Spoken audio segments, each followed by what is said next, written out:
আগে যখন মা ছিল কোনো জায়গা থেকে ঘুরে আসতাম, ঘুরে আসার পরেই মার সাথে যখনই ফোনে কথা হতো মা আমাকে আগে আড্ডা মেরে জিজ্ঞেস করতো তোর জুতো পার্স এগুলো কি ধোয়া হয়েছে। লাউনি করছো?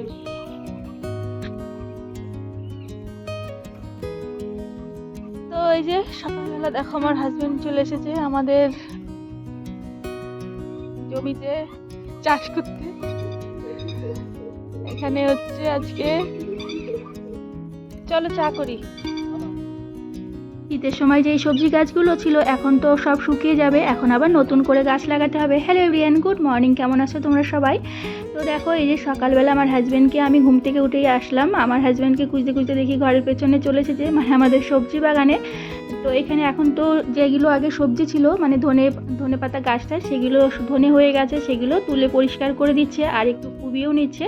তো আবার নতুন করে গাছ টাছ লাগাবে বলে, একটু পাট শাক লাগাবে বলে একটুখানি আর কি পরিষ্কার করছিল ঘাস টাস। আর আমি একটু লাগিয়ে দিয়েছিলাম, একটু মানে মটর শাক লাগিয়েছি, একটু মেথি শাক লাগিয়ে রেখেছি। যদিও এগুলো শীতের সবজি, মানে মেথি শাক তারপরে মটর গাছ এগুলো তো শীতের সময় হয়।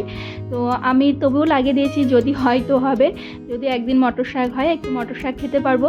তো অনেক বছর হয়ে গেছে, প্রায় 20 বছর হয়ে গেছে আমি এখানে রাজস্থানে এসেছি, তারপরে কোনোদিন মটর শাক মানে খাওয়াই হয়নি। মটর শাক প্রতিবার লাগাবো ভাবি আর লাগানোই হয় না।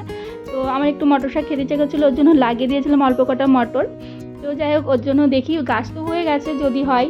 তো তারপরে দেখো এই যে সকালবেলা চাটা বানালাম, আমি আমার হাজব্যান্ড চা খেলাম, খেয়ে নেওয়ার পরে তো এবারে একটু ঘরের কাজকর্ম করে নিই, মানে যে খাটগুলো একটু ধুলো পড়ে গেছে সেগুলো একটু মুছে নিচ্ছি আর বিছানা ঝেড়ে পরিষ্কার করব।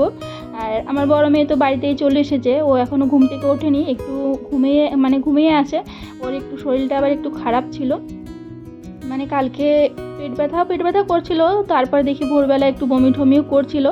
তো যাই হোক, ওর জন্য ও শুয়ে আছে, ওকে আর ডাকিনি, আমরা দুজনেই চাটা খেয়ে নিয়েছি। তো খেয়ে নেওয়ার পরে আমার হাজব্যান্ড চলে গেল, তারপরে আমি আর কি আমার ঘরের কাজকর্ম সেরে নিতে হবে, সেগুলোই সেরে নিচ্ছি।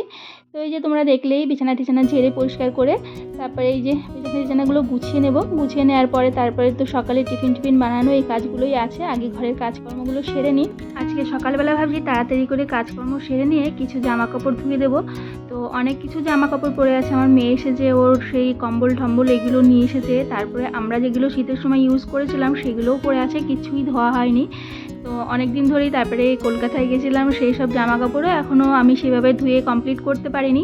তো এতদিন ধুয়ে ফেলতাম, আমরা যেই বাড়িতে আর কি থাকি ওনারা সবাই এসেছিল বাড়িতে, ওরা আর কি রং খেলার সময় হোলির সময় আসে আর এসে একটু 15 দিন থাকে, ওরা এখানে পুজো করে। তো যাই হোক, ওরা তো সবসময় থাকে না এরকম, মানে বছরে এই 15 দিনটা মাসে, তো এই মাসে মানে 15 দিন এসে থাকে, ওরা পুজো করে বলে 15-20 দিন। তো যাই হোক, ওর জন্য ওরা বাড়িতে ছিল বলে আমি আর আমার জামা কাপড় এক্সট্রা যেই কাজগুলো ছিল এগুলো আর আমি করতাম না। তো আজকে ভাবছি কিছু আর কি অনেক দিন হয়ে আছে, সব কিছু পড়েই আছে, আজকে অল্প অল্প করে এখন থেকে একটু ধুতে হবে। এই যে দেখতেই পাচ্ছ 3 ট্রলি ভরে পড়ে আছে জামা কাপড়। তো বাড়িতে গেছিলাম, তা আসার পরে অল্প কিছু আমি ধুয়েছিলাম, সব কিছু। তো এই যে দেখো এই কটা জামা কাপড় আমি বের করে নিলাম, আজকে এই কটাই ধোবো, এর থেকে আর বেশি ধুতে পারবো না। তো সকালবেলা না এখনই ধুয়ে দেবো এগুলো, এখন আগে ভিজিয়ে রাখবো, সকালবেলা না তাড়াতাড়ি করে ধুয়ে দিলে পরে ধোয়া হয়ে যায়। তারপরে যখন ভাবি যে স্নান করার সময় ধোবো তখন আর হয়ই না, কারণ রান্না বান্না কাজকর্ম সেরে ধুতে গেলে মনে হয় যেন থাকবে, কালকে ধুয়ে দেবো। তো আজকে ধোবো বলে আমি সকালবেলায় জল ঠাল ভরে রেখেছি এখানে। এখন বাথরুমের মধ্যে ধুতে গেলে বেশি জামা কাপড় ধুলে বাথরুমের মধ্যে ভালো লাগে না, মনে হয় যেন বাইরের থেকেই ধুয়ে নিই, তো এখানেই বসে বসে ধুয়ে দেবো। তো এখানে দেখো এই যে গেট খোলা ছিল, গরু চলে এসেছে, এর জন্য গরুটাকে তাড়িয়ে দিই। এখানে একটু বৃষ্টি হলে ঘাস হয়ে যায়, তো চলে আসে, গেটটা বন্ধ করে আসলাম। তো আমার মতো কার কার এরকম অভ্যেস আছে এই যে বাইরে কোথাও গেলে পরে মানে পার্স থেকে শুরু করে জুতো টুতো সব কিছুই ধুয়ে রাখি। তো আমার এই অভ্যাসটা অনেক আগের থেকেই, মানে আমি কোথাও বাইরে যাব, মানে কলকাতাতে গেছিলাম সেই সময় একটা পার্স তো ধুয়ে দিয়েছিলাম, আর একটা পার্স ছিল সেদিন গেছিলাম মন্দিরে, তো আজকে সেটাও বের করে রাখলাম, তোমরা দেখলেই সেটা আজকে ধুয়ে দেবো। তো আমার মা যখন ছিল তখন আমার সাথে ফোনে একটু বলতাম যে আজকে এগুলো ধোয়াধুয়ি করেছি, কিছুই বলতাম সব কিছু মার সাথে। তো মার সাথে যেভাবে কথা বলা হয় সেইভাবে তো আর কারোর সাথে কথা বলা হয় না। তো মাকে বলতাম পার্সটা সব ধুয়ে দিয়েছি, মা জানতো আমার অভ্যাসের কথা। তো মা আমার সাথে আড্ডা মারতো যে তোর পার্স মার্স সব কিছু ধোয়া হয়েছে, ঘুরে এসেছিলি যে। তো মা বলতো যে পার্স মার্স এভাবে ধুলে পরে জুতো টুতো তো খারাপই হয়ে যাবে। তো আমি বলতাম খারাপ হোক, না ধুয়ে রাখলে পরে আমার ভালোই লাগে না, না ধোয়া জিনিস থাকলে মনে হয় যেন ঘরে নোংরা জিনিস রেখে দেবো। তো যাই হোক, ওর জন্য আর জুতো টুতো আঠা লাগানো থাকে, জুতো টুতোর জন্য আমার বেশি দিন চলেও না, তাড়াতাড়ি খারাপ হয়ে যায়। জুতো টুতো ধুয়ে রাখি বলে যতবার বাইরে যাব ততবার জুতো ধুয়ে রাখি। তো দেখো তারপরে এই যে কিছু বাসন ছিল, বাসনগুলো ধুয়ে রাখলাম। তো এই যে বাসন আজকে অনেকই বাসন হয়ে গেছিলো, কালকে বিকেলেও বাসন টাসন ধোয়া হয়েছিল না, অনেক বাসন ধুতে ধুতে এখানে রোদ চলে এসেছে, তো রোদ্রে বসে বসে হাত ধুতে পারলাম না। তো জল ভরে নিয়ে এখানে এই যে একটু ছায়ার দিকে এসে ধুয়ে নিচ্ছি। তো জামা কাপড়গুলো তো ভিজিয়ে রেখেছিলাম, বাসনগুলো ধোয়া হয়ে গেলে পরে তারপরে যাব আবার মানে বাসন ওই জামা কাপড়গুলো ধুয়ে নিতে। ওদিকে আমার মেয়ের পেয়ে গেছে খিদে, তাড়াতাড়ি করে এই কাজগুলো সেরে আমার আবার সকালে টিফিন কিছু একটা বানাতে হবে। তো সকালবেলা তোমাদের তো বললাম ও একটু বমি ঠমি করেছে, চা বিস্কুট কিছুই খাইনি। তো এখানে দেখো এই যে বাসনগুলো ধুয়ে আসলাম, ধুয়ে আসার পরে এখানে এই যে জামা কাপড়গুলো ভিজিয়ে রেখে দিয়েছিলাম, সেইগুলো এই যে কিছুটা জামা কাপড় ধুয়ে আমি মেলে দিয়েছি।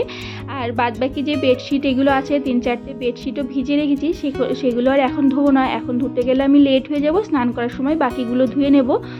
তো বাস এবারে আমি তাড়াতাড়ি করে এই কাজগুলো সেরে নিয়ে তারপরে চলে যাব, আবার দুপুরে রান্না করব, তারপরে সকালে টিফিনটা বানাবো। তো চলো দেখো এই যে আমার পাশটাও ধোয়া হয়ে গেছে, বেশিক্ষণ আর একটু ভিজিয়ে টিজিয়ে রাখিনি, তাড়াতাড়ি করে একটু সার্ফ দিয়ে ডলে ধুয়ে নিয়েছি। তো চলো বাই, নেক্সট ভিডিওতে তোমাদের সাথে দেখা হচ্ছে, ভালো থেকো সুস্থ।